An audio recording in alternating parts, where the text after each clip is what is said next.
반갑습니다. 다시 한번 이렇게 한번 인사 나누겠습니다. 또 봬도 반갑습니다. 또 봐도 반가운 사람이 있고 또 보면 아주 질리는 사람이 있습니다. 병원에서 우스갯소리로 제가 나오면서 아유 감사합니다 인사 나오면서 또 뵙겠습니다 그렇게 인사하고 나오면 안 좋죠. 병원 같은 데는 다시 안 뵙는 게 좋죠. 물론 이제 농담처럼 이렇게 하는 얘기입니다. 아 빚쟁이, 또 뭐 빚 받으러 오는 사람, 또 나를 괴롭히는 사람 또 만나면 어때요?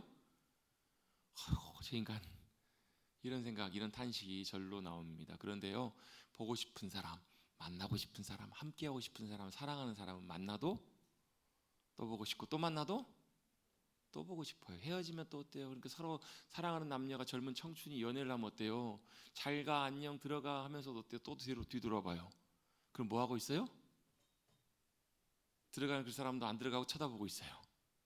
언제 가요? 그러다가 집에. 그렇게 서로 헤어지고 가면서도 저 멀리 헤어지고 나면 어때요? 요즘 젊은 친구들은 또 뭐예요? 카카오톡으로 또 톡을 보냅니다. 잘 가고 있지? 하면서 톡을 보내면 방금 봤으면서 뭘 또 연락을 해요? 그게 그렇잖아요. 그게 뭐예요? 그게 사랑의 마음이에요. 여러분, 하나님께서 우리를 사랑하셔서 그렇게 눈동자처럼 기쁨으로 여기시고 늘 바라보고 계시고 찾아오셔서 우리 가운데 함께 하신 하나님이신 줄로 믿습니다. 그게 왜 그래요? 이유가 딱 하나예요. 하나님 우리 사랑하셔서 그래요. 그 이유는 잘 모르겠어요. 뭐가 잘났다고, 뭐가 대단하다고, 뭐가 보고 싶으시다고 그렇게 하셨는지 우리는 모르지만 그게 사랑이에요. 그렇잖아요. 사랑은 이해가 돼요? 안 돼요? 되세요? 사랑은 이해가 잘 안 되는 게 많아요. 사랑은 계산이 안 되는 게 많고요. 사랑은 수지타산을 따지기 시작하면 도저히 계산이 안 나오는 것이 사랑이에요. 내가 사랑하다가 계산을 하기 시작하면 내 사랑의 마음이 식은 거예요. 그렇잖아요. 따지기 시작하면, 아깝기 시작하면 그 마음이 어때요? 사랑이 조금씩 식어가는 증거 중에 하나거든요. 여러분, 사랑하시기 때문에 하나님께서 우리를 늘 찾으시고 우리를 기다리시고 우리가 나올 때 기뻐하신 하나님이신 줄로 믿습니다. 우리 권사님 아까 기도하시면서 하나님께서 우리 찾으셔서 우리가 주님 앞에 나올 때마다 우리의 기쁨인 줄로 믿습니다 라고 아까 기도하셨잖아요. 여러분, 하나님께서 우리가 하나님의 기쁨이심을 꼭 기억하시고 주님 앞에 늘 믿음으로 나오시는 우리 사랑하는 성도님들이 되십시다. 아멘. 교회 예배 자리에, 공적인 예배 자리에 나오는 것도 참 그래도 중요해요. 그런데 예배 자리에 못 나올 때라도 그곳에서라도 어떻게 해요? 내가 있는 집에서도, 내가 운전해 가는 차 안에서도, 내가 가는 길에서도 어떻게 해요? 하나님 아버지를 찾고 구하면 하나님이 그곳에서 내가 여기 있다 찾아와 주시고 함께해 주실 줄로 믿습니다. 때때로 내가 낙심할 때도, 내가 절망과 고통 속에 있을 때도, 어떨 때요, 하나님이 우리가 오히려 더 어려운 가운데 있을 때, 신음하며 탄식할 때 우리를 또 어떻게 찾으신다고요. 여러분, 애들이 잘 놀고 있으면 그래도 감사하고 다른 일들을 해요. 근데 갑자기 저기 소리가 들려요. 애기 우는 소리가 들려요. 그럼 어때요? 대번에 엄마는 하던 설거지도 내려놓고 그 아이를 찾아서 아이 앞에 달려 나와요. 왜요? 무슨 일이 생긴 건 아닌가? 왜 울어? 그 아이를 달래주고 일으켜주고 붙잡아줍니다. 왜요? 그게 사랑이거든요. 하나님도 같으세요. 우리가 주님 앞에 나오는 것 하나님의 큰 기쁨이에요. 혹이라도 못 나오더라도 우리의 마음으로 중심으로 하나님을 사모하고 찾고 부르짖고 구하면 우리가 있는 그곳에도 주님이 임하여 주실 줄로 믿습니다. 찾아와 주신다라는 거예요. 만나 주신다라는 거예요. 그래서 우리에게 제일 중요한 게 뭐예요? 사모함. 뭐가 중요하다고요? 사모하는 거예요. 누구를? 하나님을, 주님을. 주님 더 있기를 원해요. 주님 알기를 원해요. 주님 만나기를 원해요. 주님 보기를 원해요. 아니, 주님 우리 안에 함께 계시잖아요. 그렇지 않아요? 근데 왜 주님을 더 사모하고 찾으래요? 우리 안에 함께 계셔도, 우리가 그 주님 앞에 나아가지 않으면, 찾고 부르고 구하지 않으면 내 안에 함께 계셔도, 여러분 일주일 동안 사시면서 여러분 안에 하나님 함께 하신 거 알면서 그 하나님과 대화하고 만나고 교제하고 그 주님과 기쁨과 은혜를 나누시는 거 얼마나 되세요? 아니실 때가 훨씬 많지 않나요? 안 그러세요? 그렇잖아요. 분주한 우리 일상 지내다 보면 하루 종일 내 안에 하나님 함께 하셔도 한 번도 안 찾아요. 한 번도 안 부를 때도 많다고요. 남의 얘기 아니라 우리 얘기, 자기 얘기, 제 얘기 그럴 때가 많다고요. 근데 그럴 때 어때요? 다시 우리가 잠깐 멈추고 찾고 구하고 부르고 하다못해 여러분 어때? 전화라도 하는 것처럼 우리가 주님을 찾고 불러야 내 안에 계신 주님이 어떻게 해요? 내게 말씀해 주시고 반응해 주시고 만나 주시고 역사해 주신다고요. 그래서 하나님을 찾으라는 거예요. 그래서 하나님을 간절히 사모하고 구하라는 거예요. 여러분, 하나님 우리 안에 모시고 꽂아놓은 보릿자루처럼 그렇게 방치하지 마십시다. 아멘. 그게 기도가 필요한 이유고요. 그게 주님을 찾고 구해야 되는 우리의 중요한 이유인 거예요. 그렇게 여러분 주님을 사모하고 찾고 나가시는 우리 모두가 되시길 간절히 바랍니다. 찾고 나가면 주님 뭐 하시냐면요, 우리에게 말씀하세요. 만나주시고 말씀하세요. 하나님의 생각을 감동하시고요, 뭔가를 어떨 때는 깨닫게 하시고 발견하게 하시고 듣게 하세요. 그래서 우리에게 뭐가 제일 중요하냐면요, 그래서 말씀과 기도가 참 중요한 게 여기에 있어요. 하나님께서 우리가 하도 못 알아들으면 어떤 경우에는 막 동물을 통해서 말씀하신 경우가 있어요. 발람 보세요. 발람이 말을 하도 안 듣고 하나님 말씀 못 깨달으니까 어때요? 당나귀의 입을 열어가지고 말을 하게 하시잖아요.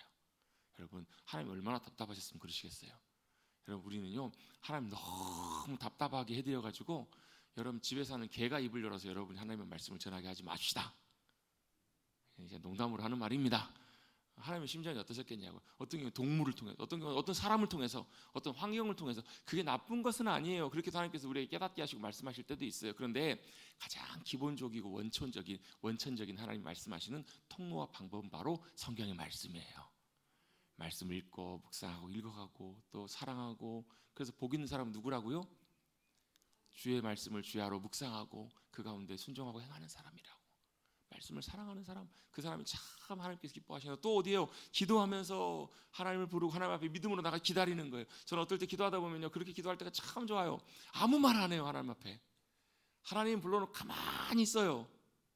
뭐 딴 생각하면서 멍한 생각, 들 때 그런 생각 들 때도 있어요. 그럼 기다려요. 어떤 분은 그렇게 얘기하시더라고요. 기도하는데 딴 생각이 너무 많이 나요. 그래서 여러분 딴 생각 안 하려고 하면 할수록 더 나거든요. 그런 경우 어떻게 하나, 그 어떤 분이 그렇게 조언을 해주시더라고요. 구름은요 어떻게 없을 수 있어요? 지나가야 돼요. 그런 생각이 지날 때는 그냥 잠잠히 잠깐 기다려 보시라고. 구름이 싹 지나갈 때까지. 그래서 언제요? 선명하게 하늘의 주님이 보일 때까지. 그때까지 집중하면 가만히 있는 거예요. 그럼 어떨 때는요, 참 그 시간이 너무 귀하고 편안해요. 마치 주님 품에 안겨 있는 것처럼. 여러분, 그게 기도로 주님 앞에 나가는 거거든요. 나가서 뭘 해요? 내게 때때로 어떨 때는 말씀하실 때가 있고, 또 때때로는 어떻게 해요? 내게 여러 가지 방법들로 우리에게 만나주실 때가 있는 거거든요. 말씀과 기도로 그렇게 우리에게 말씀해 주시는 주님 앞에 믿음으로 나가셔서 만나시는 주님을 더 만나시고 귀하게 알아가시는 우리 사랑하는 성도님들 되시기를 주님의 이름으로 축복합니다. 그게 신앙생활이에요. 제가 신앙생활을 좀 어렵게 이렇게 하잖아요. 살아계신 하나님과의 인격적인 사랑의 교제가 신앙생활이라고. 네? 신앙생활이 뭐냐? 우리는 신앙생활이 교회 다니고 예배드리고 막 이렇게 하는 거 신앙생활이라, 봉사하고 이것도 신앙생활이긴 해요. 이건 신앙생활의 뭐예요? 모습이에요. 모습. 우리 신앙생활 할 때 나타나는 모습 결과들이라고. 근데 진짜 신앙생활은 딱 한마디로 뭐냐면 살아계신 하나님과 우리와의 뭐가요? 사랑의 관계를 교제를 해가는 거, 가까워져 가는 거. 서로 그렇잖아요. 서로 남녀가 서로 좋아지는 마음이 들면 이제 우리 뭐 하자는 거예요? 우리 함께 뭐 하자고? 서로 사귀자 얘기하잖아요. 사귀자는 말이 무슨 말이에요? 야, 우리 특별한 관계로 서로 가깝게 지내고 잘 알아가고 서로 사랑 안에서 더 잘 지내보자. 이게 사귀자는 말이잖아요. 사귀면 어떻게 해요? 사귀자 그래놓고 1년에 한 번도 안 만나. 그럼 뭐예요? 이 사람 진짜 나 좋아하는 거 맞아? 같이 사귀는 거 맞아? 이런 생각이 들까 안 들까요? 들겠죠. 사귀면 뭐예요? 같이 밥도 먹어보고요, 데이트도 하고요, 영화도 보고 하면서 뭐예요? 그 사람에 대해서 알아가는 거예요. 알아가고 가까워져 가면 더 좋아지고 사랑하다 결국은 어때요? 결혼해서 함께 사는 거, 하나가 되는 거. 그게 여러분 사랑의 관계잖아요. 그게 하나님과의 우리와의 관계예요. 하나님이 저와 여러분을 부르시고 찾아오셨어요. 그리고 뭐 하셨어요? 하나님의 백성, 하나님의 자녀 삼아 주셨다고 믿는 그리스도인들. 그리고 이제는 뭐 하자는 거예요? 함께 가자. 왜 성경에 아가서가 기록이 돼 있어요? 아가서는 남녀 간의 뜨거운 사랑의 고백의 이야기의 노래예요. 사랑 노래라고요. 근데 왜 아가서가 성경에 기록돼 있냐면 하나님이 우리를 부르시는 그 사랑의 노래예요. 나의 사랑, 나의 어여쁜 자야, 일어나 함께 가자. 저는 옛날에 제가 하나님 앞에 도대체 잘 보이는 게 뭐가, 하나님 저 볼 때 아무리 봐도 이쁜 게 하나도 없으실 것 같은데, 하나님 저를 봐도 아무것도 이뻐하실 만한 것이 하나도? 여러분 어떠세요? 하나님 여러분 보실 때, 하나님 보시면서 여러분 참 예쁘다, 참 좋다, 참 잘한다, 이렇게 하나님께서 여러분을 보실까요? 안 보실까요? 아무 생각이 없으신 것 같아요.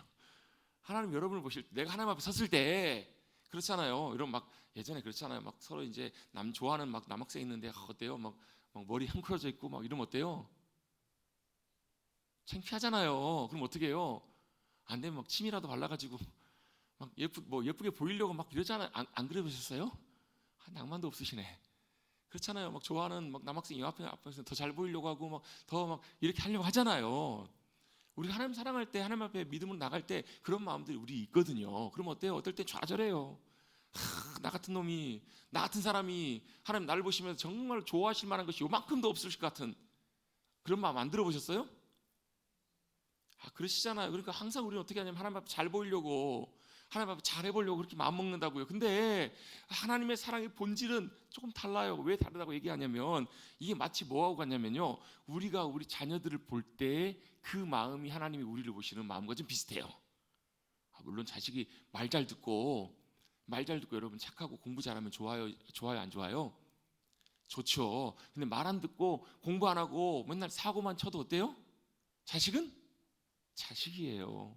말 잘 듣고 공부 잘하는 자식, 말 안 듣고 사고 치는 자식, 둘 다 어떻다고요? 부모 입장에서는 사랑하는 자식들이라고요. 제가 전에도 한번 나눈 적 있잖아요. 어떤 목사님이 아들이 시험을 너무 못 봤어요. 대학 수학력 시험을 너무 못 봐가지고 집에 안 들어오는 거예요. 걱정이 얼마나 돼요. 집에 안 들어와요. 밤늦은 시간까지 밤에 집에 안 들어오다가 아버지한테 밤늦은 시간에 아들이 문자를 보낸 거예요. 아버지는 제가 참 미우시죠. 왜요? 시험 너무 못 봤다는 거예요. 아버지는 저 별로 안 이쁘시죠? 미우시죠? 이러면서 문자를 보냈다라는 거예요. 아버지가 뭐라고 답변을 했어요? 그 목사님이 시험 잘 볼 수도 있고 못 볼 수도 있다. 시험을 잘 봐서 이뻐하고 시험을 못 봐서 미워하는 아버지라면 그건 시험을 못 본 자식이 아니라 그건 아버지가 문제다. 아버지는 시험을 잘 보면 좋겠지. 그런데 시험을 못 봐도 아들을 향한 아버지의 마음은 변하지 않는다. 사랑한다. 이게 아버지의 마음이라는 거예요. 이걸 왜 이 목사님이 아들에게 가르쳐주고 이렇게 했을까요? 본심이기도 하지만 그게 하나님 아버지의 사랑의 마음이시기 때문에 그래요. 이게 어디 기록이 되냐면요, 아가서에 기록이 돼 있어요. 나의 사랑, 나의 어여쁜 자야. 어떻게 보면 닭살 돋잖아요. 하나님 우리를 그렇게 부르시는 거예요. 일어나 함께 가자. 하나님 우리를 이렇게 같이 가자고 부르시는 거예요. 사랑하시니까. 아멘. 누가요? 하나님이 우리를 보시면서 그렇게 부르시고 같이 가자고 이렇게 이끄시는 거예요. 그게 하나님의 사랑이에요. 그럼 우리는 어떻게 해요? 아이고 부끄러워서 못 가겠어요. 아유 나 얼굴은 시커멓고 햇빛에 타가지고요, 밖에서 일하는다 시커멓게 타고요, 손도 거칠어지고요, 아무것도 참 보기에 부끄러워서 도저히 못 가겠는데요. 자꾸 거절을 해요. 그래도 어때요? 그 사랑을 거두지 않아요. 끝까지 붙잡아요. 왜요? 그 모습까지도 사랑하는 것이 사랑이기 때문에. 여러분, 하나님께서 우리의 연약한 모습도, 우리의 부족한 모든 모습도 아시고 그것도 사랑해 주시고 붙들어 주시는 하나님이신 줄로 믿습니다. 그 관계로 나아가는 거, 그게 사랑의 관계예요. 함께 가자는 거예요. 그게 사랑의 교제라고요. 그게 하나님과의 사랑의 관계, 교제, 사귐이에요. 그게 신앙생활이에요. 이게 제일 중요한 신앙생활이라고. 그래서 뭐예요? 우리는 하나님 앞에 나아가요. 하나님 우리를 찾아와 주셔서 만나주세요. 말씀해 주시면, 하나님께서 만나주시면 뭐 한다고? 말씀하신다고요. 그럼 말씀하시면 우리는 뭐 하면 돼요? 우리 아까 권사님 기도하시면 그런 기도하셨어요. 하나님 말씀에 순종하는 삶을 살게 해주세요. 그게 왜 중요하냐면요, 말씀에 순종하면 살아야 되는 이유는 우리가 천국 가기 위해서가 아니라, 천국은 뭘로 가는 거예요? 믿음으로 가는 거예요. 은혜로 가는 거예요. 천국은 누가요? 예수님을 통해서 우리가 믿음으로 하나님의 자녀가 되는 특권이, 선물이 우리에게 주어진 것이 구원이에요. 그럼 왜 우리가 말씀에 순종해야 돼요? 우리를 구원하신 하나님, 우리 아버지 하나님, 우리를 사랑하시는 신랑 되신 예수 그리스도, 그분과 함께 가기 위해서 말씀에 순종하는 게 필요한 거예요. 말씀에 순종해야 같이 가는 거예요. 말씀에 불순종하면 뭐예요? 주님이 기다리세요. 언제까지? 돌아올 때까지. 그 길이 아닌데, 그리 가면 안 되는데 기다리시는 거예요. 돌이켜서 다시 나와서 함께 가는 것, 이게 주님과 동행하는 삶이에요. 말씀에 순종하는 삶이고요, 믿음으로 살아가는 삶이에요. 아멘.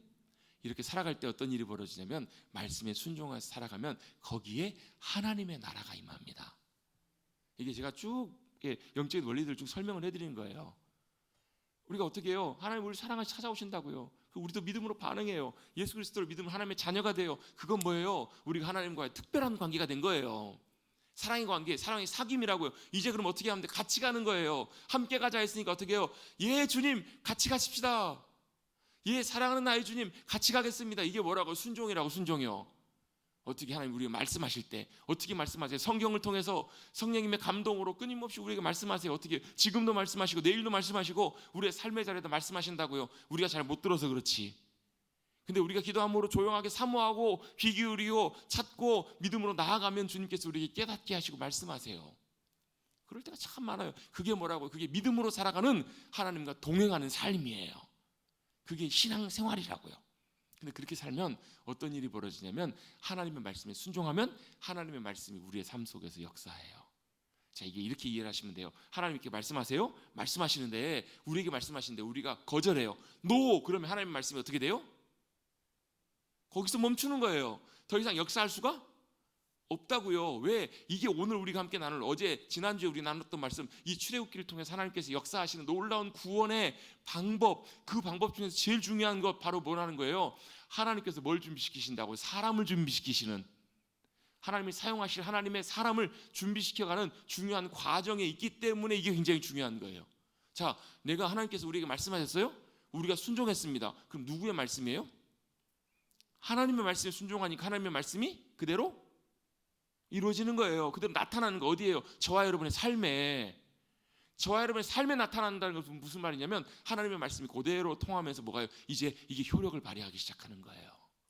이걸 왜 말씀드리냐면 이게 마태복음 13장에 나와 있는 천국 비유의 첫 번째 비유예요.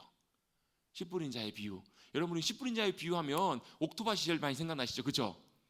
돌짝밭, 뭐 길가밭, 돌짝밭, 가시덤불, 옥토밭 해가지고 야 우리는 옥토밭이 돼야 된다고. 그 옥토밭이 우리 심령밭이에요, 마음밭이에요. 우리 여기에 초점을 많이 맞추는데 이것도 중요한데 더 중요한 하나님의 큰 그림은 뭐냐면 왜 옥토밭이 중요하냐는 거예요. 왜 옥토밭이 중요하죠? 지금 뭐예요? 뭘 하고 있는 거예요 지금? 씨를 뿌리신다고. 씨를 뿌리시는 분이 누구세요? 하나님이시고 씨가 뭐예요? 말씀이라고. 말씀이 뿌려져요. 근데 우리가 관심도 없어요. 그럼 새들이 와서 쪼아 먹어버려요. 들었는데 아멘 기쁨으로 받아요. 근데 뿌리가 없으면 어때요? 금방 말라 타 죽어버린다고. 환란이 오거나 어려움이 오면 그냥 없어져 버린다고요. 어때요? 가시덤불에 뿌려졌어요. 그럼 어때요? 세상의 재리와 유혹과 염려와 이런 것들이 가득 있으면 열매를 맺지 못한다고. 이게 무슨 말이에요? 결론은 말씀이 우리 가운데 떨어져서 우리가 믿음으로 받고 아멘으로 순종해서 우리의 삶으로 그 말씀이 그대로 나타나기 시작하면 이게 열매 맺는다는 거예요. 이게 몇 배요? 100배, 60배, 30배 이렇게 열매를 맺는. 열매가 뭐예요? 하나님의 말씀의 열매예요. 그게 왜 하나님의 말씀의 열매냐면 말씀하시면 그대로 나타나는 것. 그래서 여러분 믿음은 뭐라고요? 겨자씨만한 믿음이라고. 겨자씨가 뭐예요? 옛날에 여러분 막 성지순례 다녀오시는 막 목사님들 다녀오신 분들 막 겨자씨 이렇게 코팅된 거 그 막 갖고 오신 분들 많이 있으셨거든요. 어때요? 씨 같지도 않아요. 발음이 좀 그러네요. 씨 같지도 않다. 보이지도 않아요. 그냥 후 불면 날아가. 그 조그만한 씨가 어때요? 신겨지면요 막 2m, 3m 막 새들이 깃들 큰 나무가 된다는 거예요. 뭐예요? 말씀에 순종했더니 오병이어의 도시락이 몇 개가 돼요? 10,000명, 5,000명, 10,000명, 20,000명을 먹이는 도시락 식사가 되잖아요. 이게 하나님의 말씀의 열매예요. 열매, 역사하심이에요. 여러분 우리가 말씀에 순종할 때 그 자리에 말씀의 열매들이 맺힙니다. 그게 뭐라는 거예요? 그게 하나님 나라라고요. 그 천국이 뭐예요? 우리가 말씀에 순종하면 거기에 뭐가 일어나요? 하나님 나라가 임한다고요. 경찰이 있어요. 경찰이 누구예요? 국가의 권력에, 국가의 어때요? 법의 명령에 따라서 명령을 그대로 받아서 예 하겠습니다. 그대로 하면 어떤 일이 벌어져요?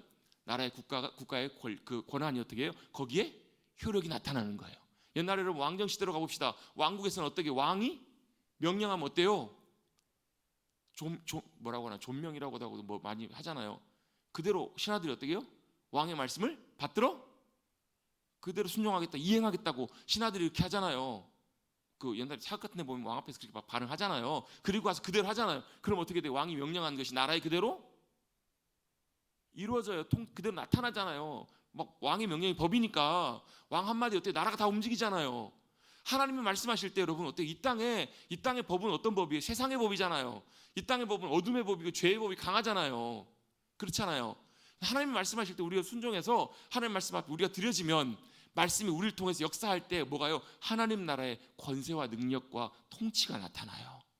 이게 하나님 나라라는 거예요. 이게 실제로 보여지는 이야기가 사도행전의 이야기예요. 성령님이 함께 하시니까 어때요? 오직 성령이 너희에게 임하시면 너희가 권능은 뭐예요? 하나님의 권세와 능력이 누구에게요? 제자들에게 임하셨더니 어떤 일이 벌어져요? 그들이 증인되는데요. 그냥 말로만 증인하는 것이 아니라 삶으로 그게 보여지잖아요. 성전 미문에 올라가다가 못 본 사람 보면서 어떻게 해요? 일어나 걸으라 했더니 그대로 태어나면서 못 걷던 사람이 일어나 걸어버리는 거예요. 그게 누구예요? 하나님 나라의 권능이에요. 권능.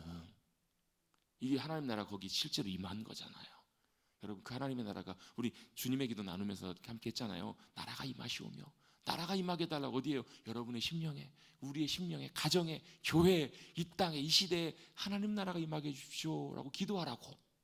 이렇게 기도할 때 어떤 일이 벌어져요? 실제 주님의 통치가 임하면 어때요? 병자가 낫고요, 죽은 자가 살아나고요, 주님의 일하심과 역사하심들이 나타나기 시작하고, 하나님께서는 얼마나 사실은 원하고 계시는 일인지 몰라요. 뭐가요? 하나님이 원하시는 것들이, 하나님 말씀하신 것들이 이루어지길 원하신다고요. 당연히 그래 하셔야 되는 거고, 근데 누구를 통해서요? 하나님의 사람들을 통해서 그 일을 이루어 가시는 거예요. 우리가 믿음으로 순종할 때, 믿음으로 따를 때 하나님께서, 우리가 대단해서 그런 것이 아니라, 자, 모세는 뭐만 했어요? 지팡이만 들었어요. 홍해 앞에서. 가르신 분이 누구세요? 여호수아가 뭐 했어요? 그냥 말씀하신 대로 돌았어요. 성만 돌았다고 무너뜨리신 분이 하나님이신 거예요. 그게 성경의 역사이고, 그게 믿음의 역사이고, 그게 하나님께서 일하시는 하나님의 방법인 줄로 믿습니다. 그 역사로 우리를 부르고 계시는 거예요. 하나님은 우리를 향해 놀라운 계획을 갖고 계신다고요.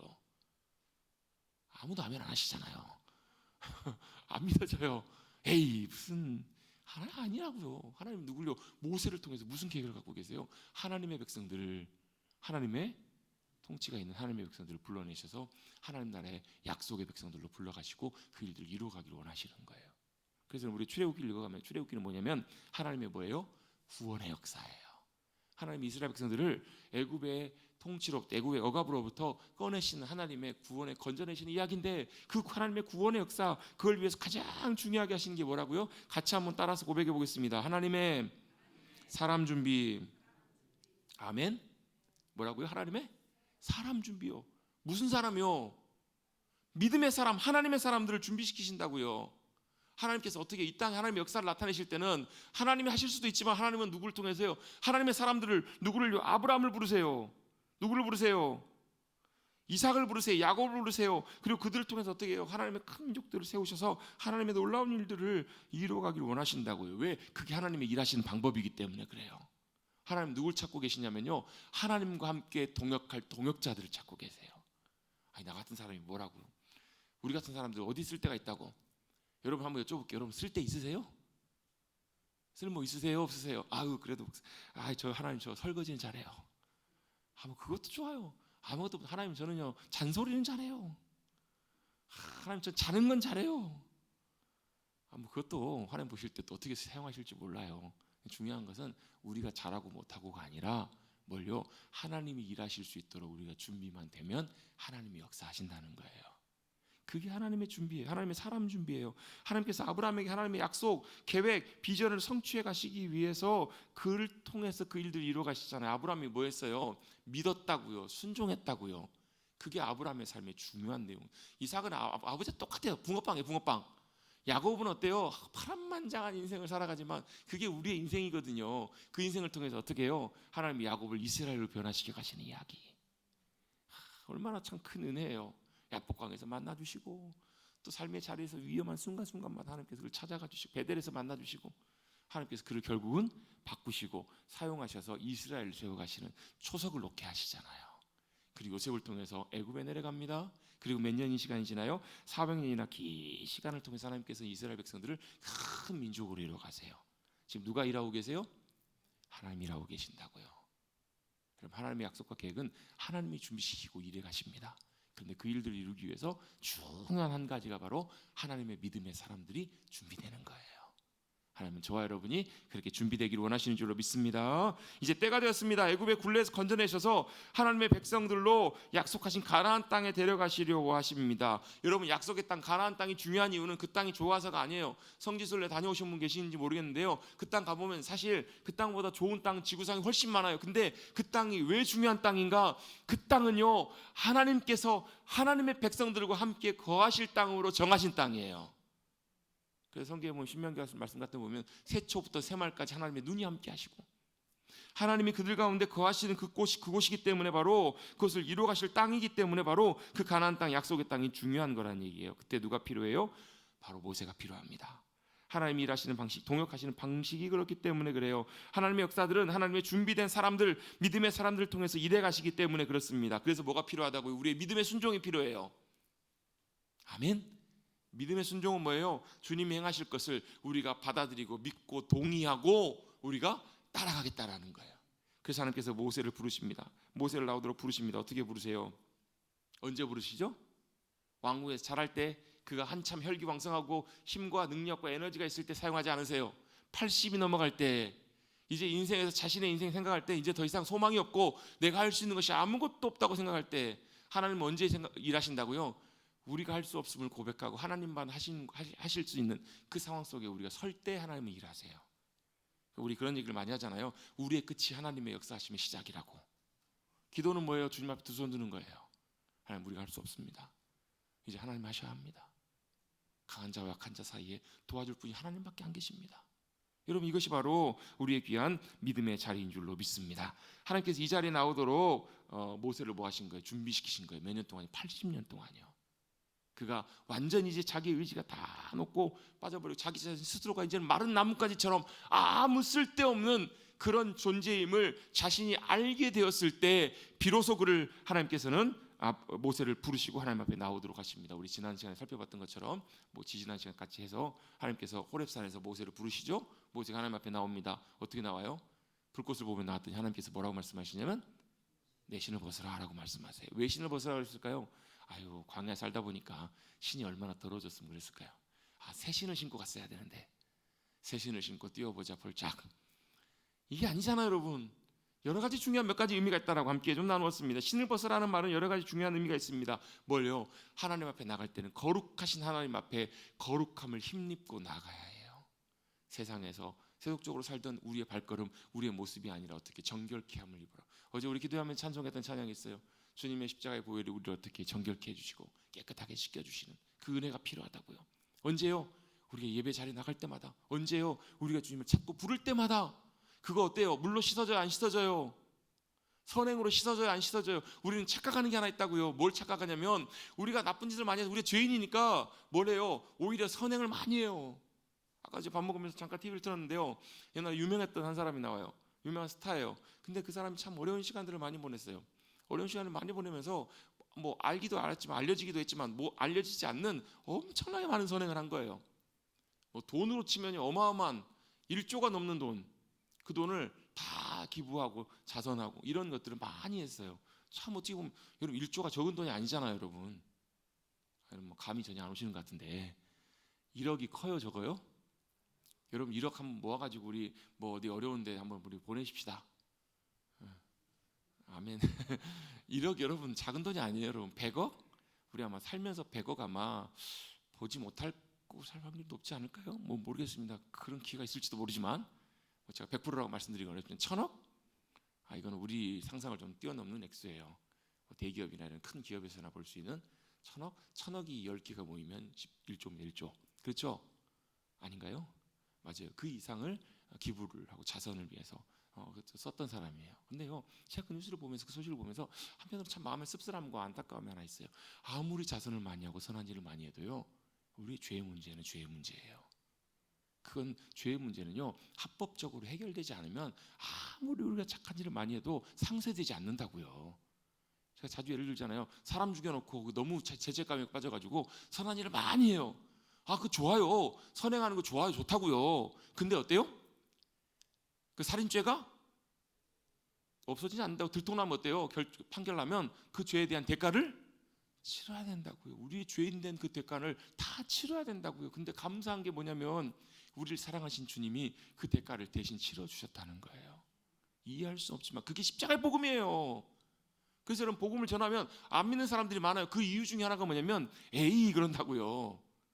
그게 효과가 있겠냐? 또 내가 누구라고, 나 하나님도 모르는데 예수님도 모르는데 그분이 왜 나를 위해서 그런 일을 하셨겠냐고 안 믿어진다는 거예요. 근데 믿으셔야 합니다. 그게 뭐예요? 그게 복음이에요. 그게 믿음으로 말미암는 의예요. 주님이 우리를 위해 모든 대가를 다 지불하시고 주님의 십자가의 죽으심으로 우리의 모든 죄의 결과들, 죄의 모든 것들을 값을 치러주신 줄로 믿습니다.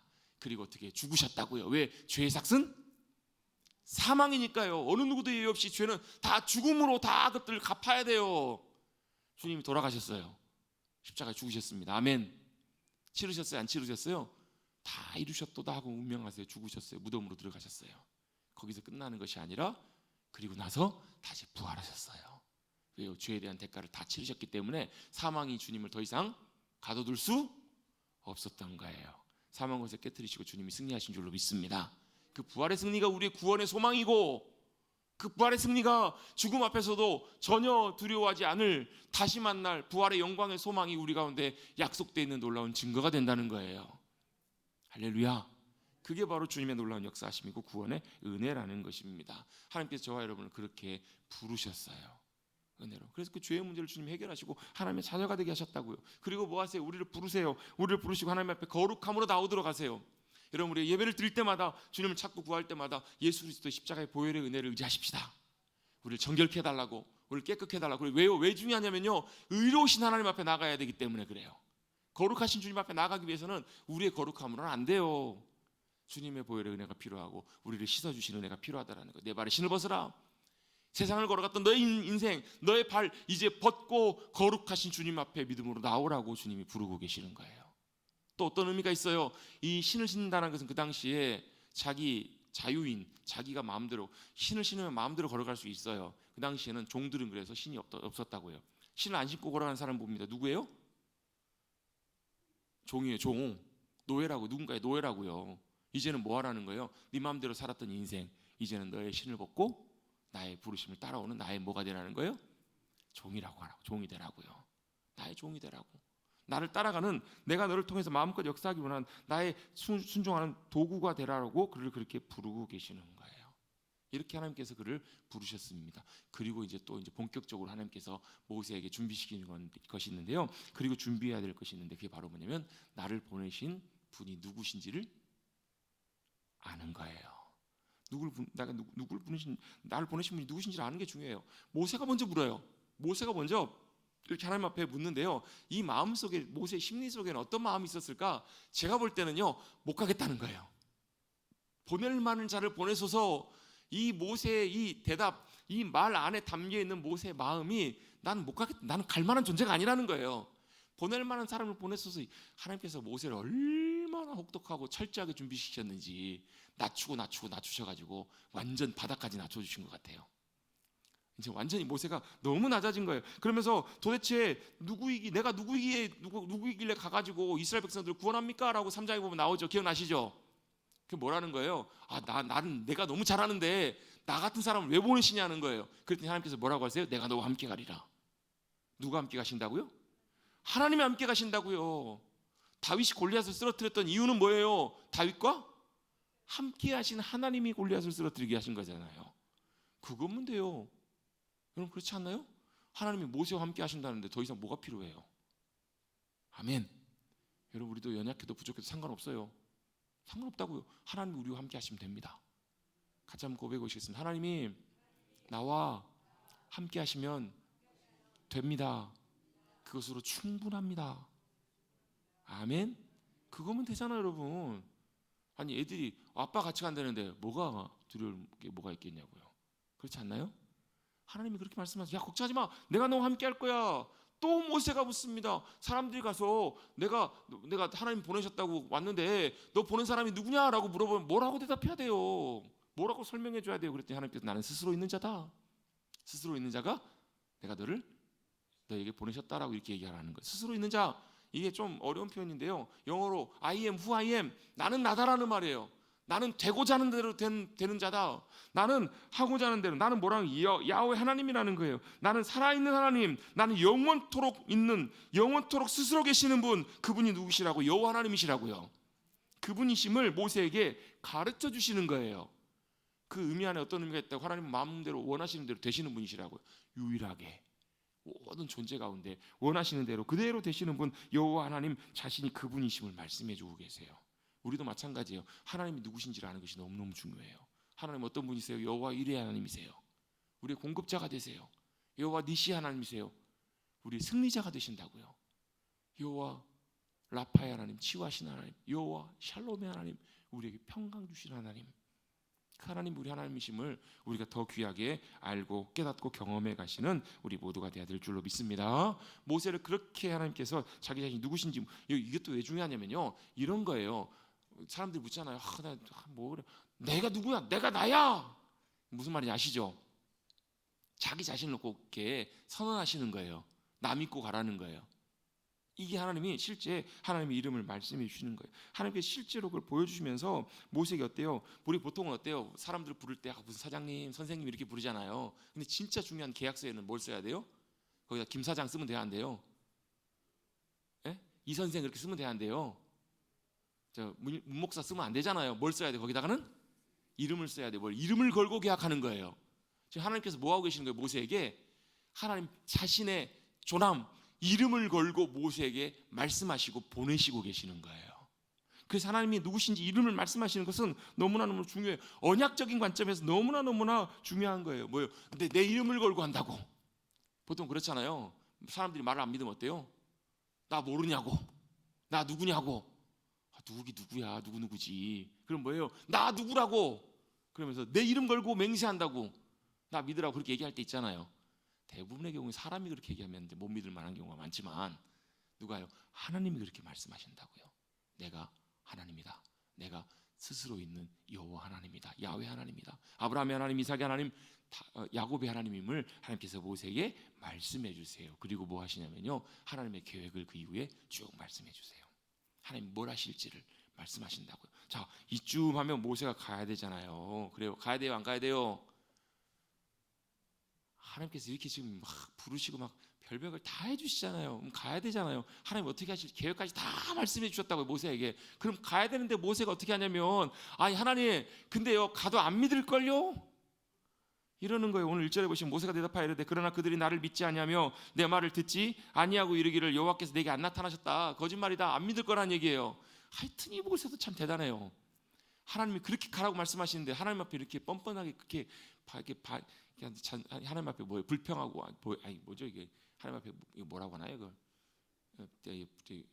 핑계 대고 이런 거 보면 참 모세도 대단한 것 같아요. 그래서 하나님께서 뭐라고 말씀 어떻게 하세요? 하나님의 능력과 권능을 보여주십니다. 2절에 보시면 손이 무엇이냐? 손에 든 것이 무엇이냐? 뭐예요? 지팡이에 던져라라는 거예요. 지팡이가 뭐가 돼요? 뱀이 돼요. 얼마나 신기해요. 모세도 뱀 나타나니까 어떻게 해요?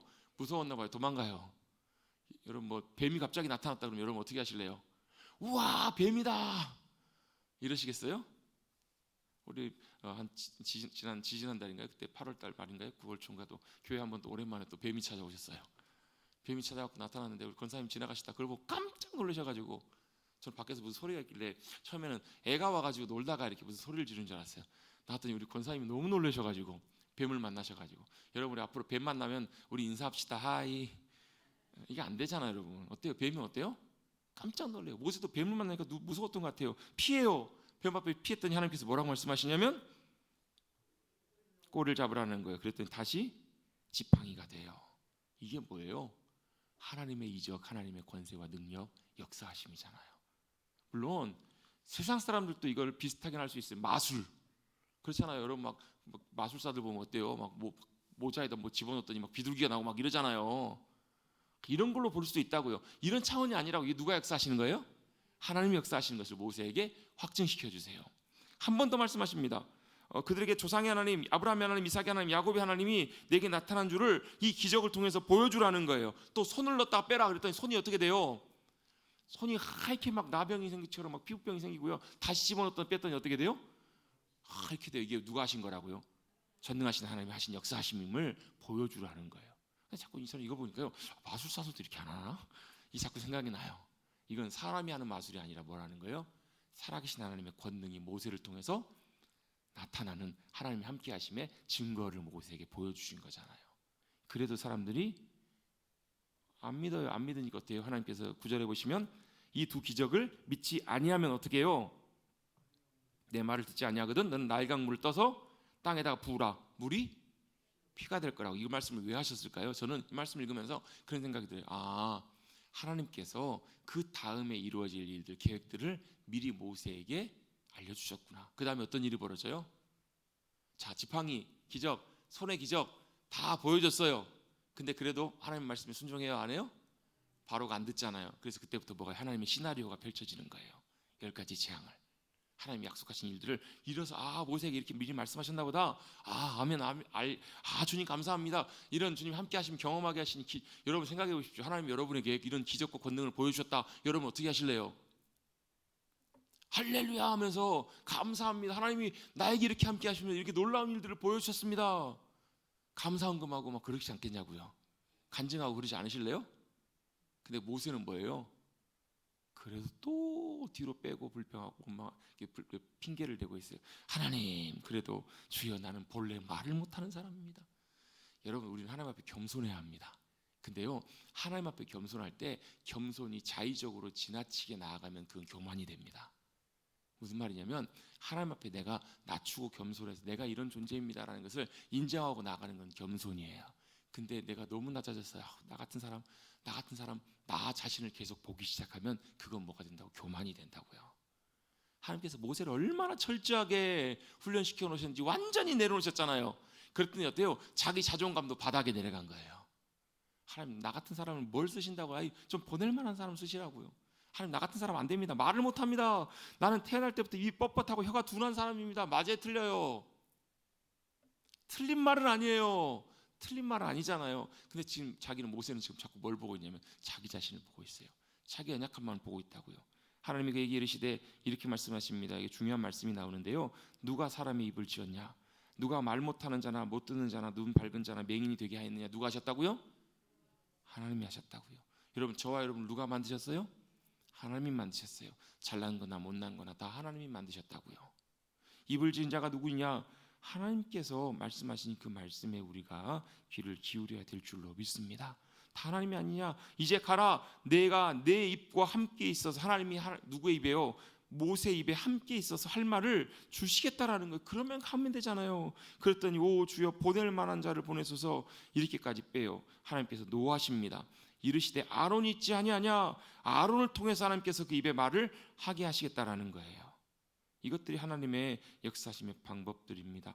여러분, 아까 우리 11절 읽었던 말씀 우리 한번 잠깐 다시 보시겠습니다. 여호와께서 그에게 이르시되 누가 사람의 입을 지었느냐? 누가 지으셨어요? 하나님이 지으셨어요. 입이 둔해도 하나님이 지으신 입, 그 입을 통해서 하나님이 역사하실 때 하나님의 놀라운 말씀, 하나님의 역사하심과 일들이 나타나게 될 줄로 믿습니다.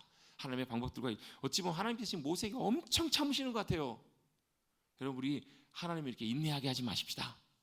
하나님 격노하게 하지 마십시다. 우리 순종해야 될 땐 즉각적으로 순종하고 믿음으로 따라가서, 여러분 사실 이 입술의 말이라는 것이 굉장히 중요합니다. 하나님 입술에 말을 주시겠다고 하시는데도 거절해요. 이건 겸손이 아니라 뭐라고요? 심각한 불신이고 죄이고 교만입니다. 여러분, 하나님 말씀하시면 여러분 부족해도 순종하십시다. 아멘? 뭐 안 하실 분이 한 두 분 계시려나 봐요. 하나님 말씀하실 때 기꺼이 순종하는 것. 여러분, 언어의 장벽, 언어의 불편함도 극복하게 하시는 분이 누구시라고요? 하나님이시라고요. 나는 입술이 둔합니다. 그러면 하나님의 은혜를 더 의지하시면 돼요. 그리고 겸손하게 주님 앞에 부족함으로 나가도 누가요? 우리의 겸손함과 부족함을 통해 하나님이 더 크게 역사하세요. 아멘? 우리 송명희 씨는 아시죠?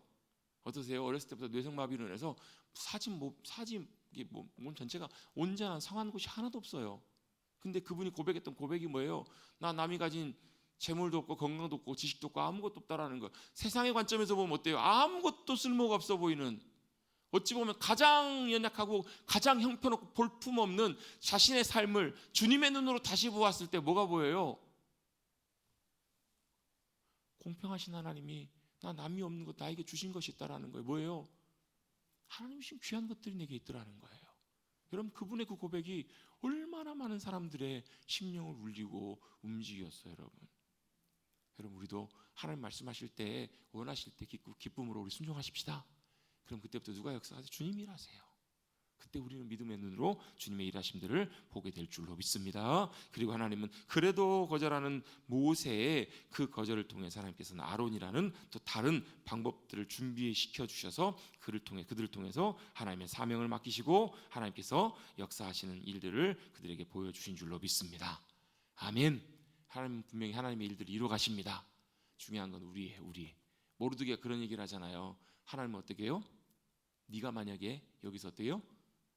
순종하지 않으면, 따르지 않으면 어떻다고요? 다른 사람을 통해, 다른 방법을 통해서라도 반드시 구원하실 거라고. 그럼 믿음과 확고한 확신이 있었어요. 근데 너와 너희 집은 버림받을 거라고. 이런 얘기를 해요. 이게 믿음의 역사잖아요. 여러분 죽으면 죽으리라.